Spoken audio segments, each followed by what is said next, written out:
slow to use the word home, because it's not home. It was never home. Institution is the word I'd use.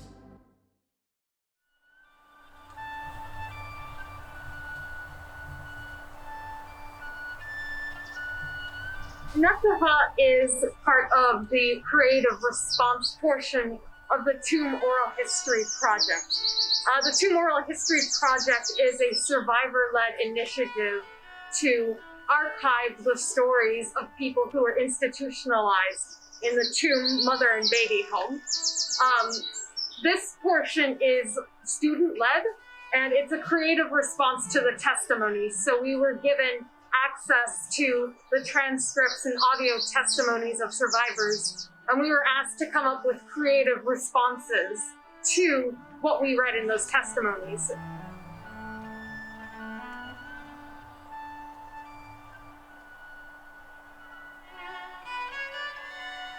I came from a Gaelic school area, so Irish was always kind of a very important part of my childhood. So when it came to this project, I really wanted to incorporate some of that, which is why I suggested the name Nochtaithe. It means unveiled, because that's what we want to do. So I thought it was really important to make sure that these people's stories are, well, unveiled to everyone who's watching. I'm like, I don't know what you would call it, Mary, but I'm like a deer looking for running water or whatever. I like to be out. I don't like to be indoors at all, if you like. Mm-hmm. I'm not a home bird.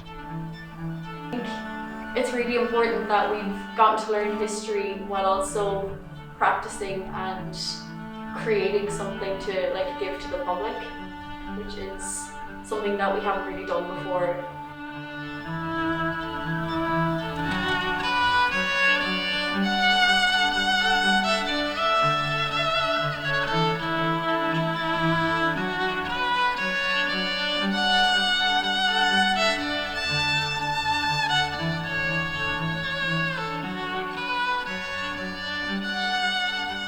I've taken the testimonies from the survivors of the Tuam mother and baby homes, and we are doing a series of different performances and performance art.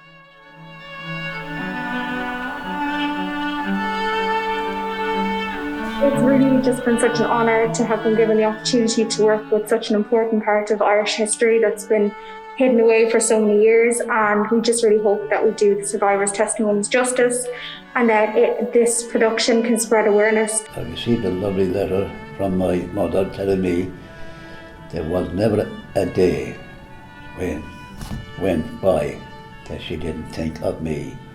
It's such a pleasure to work with the survivors and tell their stories, and to kind of explore this area of history that has been so just deeply hidden from the world and from Ireland for so many years. And we can never undo the past, but what we can do is bring some kind of recognition to the bravery of the survivors and how amazing they are.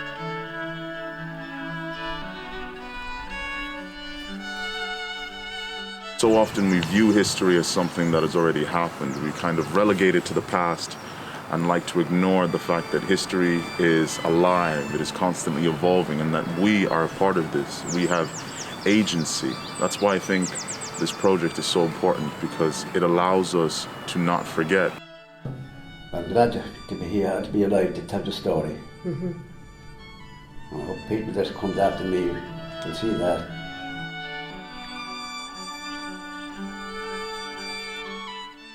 I'm really glad that I can give them a chance to have their voices heard, because their stories have never really been told before.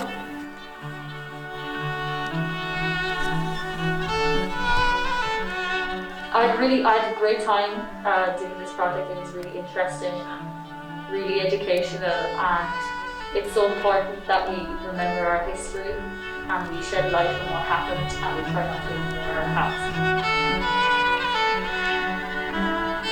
Even though everyone knows about the whole reading these testimonies and listening to them has given us all so much more in-depth information, and as sad as it is, the things that they have said, it's important for everybody to know, and as young people, it's important for us to carry on those stories and their legacies, and for everyone to hear them and carry them on through generations.